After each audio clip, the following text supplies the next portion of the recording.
بسم اللہ الرحمن الرحیم نحمده ونصلي ونسلم على رسوله الكريم اما بعد قال رسول اللہ صلی اللہ علیہ وسلم ان اول الناس بی المتقون من كانوا وحيث كانوا۔ بڑی قیمتی نصیحت ہے حضرت نبی کریم صلی اللہ علیہ وسلم نے جب حضرت معاذ رضی اللہ عنہ کو یمن روانہ فرمایا تو اس وقت میں عجیب اس وقت کی ظاہر ہے کہ صورتحال تھی، اور آپ علیہ السلام نے فرمایا تھا کہ اے معاذ اس سال کے بعد شاید تم مجھ سے ملاقات نہ کر سکو، ممکن ہے تم میری اس مسجد سے اور میری قبر سے گزرو، مجھ سے ملاقات نہ ہو۔ تو حضور علیہ السلام کے یہ کلمات مبارکہ سن کے حضرت معاذ رضی اللہ عنہ فراق کے غم میں، جدائیگی کے غم میں رو پڑے۔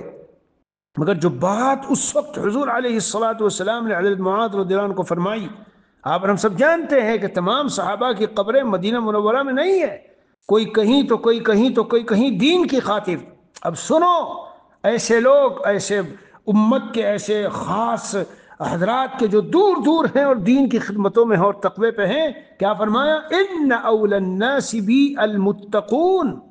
نبی علیہ السلام نے فرمایا کہ مجھ سے قریب تر قیامت کے دن وہ لوگ ہوں گے جو پرہیزگار ہوں، تقوی والے ہوں۔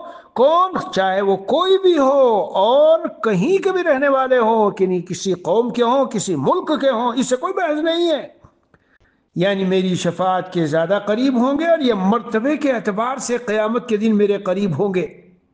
میرے عزیزو، تقوی میں آپ کو صرف یہ کہہ سکتا ہوں، الحمدللہ جتنا قرآن و حدیث کا مطالعہ ہے، تقوی اگر آدمی اختیار کر لے تو دنیا آخرت کی کوئی تمنا، جائز آرزو اس کی ایسی نہیں ہے جو اس کو مل کر نہ رہے۔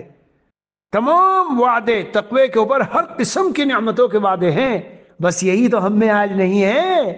نفلیں بہت پڑھیں گے، نفلی روزے، نماز اور تبلیغ اور خانقاہ اور ملفوظات سارا کریں گے، لیکن تقوی زندگی میں نہیں ہے کہ ہر قدم پر اللہ سے ڈر کے چلیں اور اللہ کے حکم کو پورا کر کے چلیں۔ اللہ اپنے فضل سے بھائی ہمیں متقین بندوں میں شامل فرمائے۔ وصلی اللہ علی النبی الکریم وعلی آلہ واصحابہ اجمعین والحمد للہ رب العالمین۔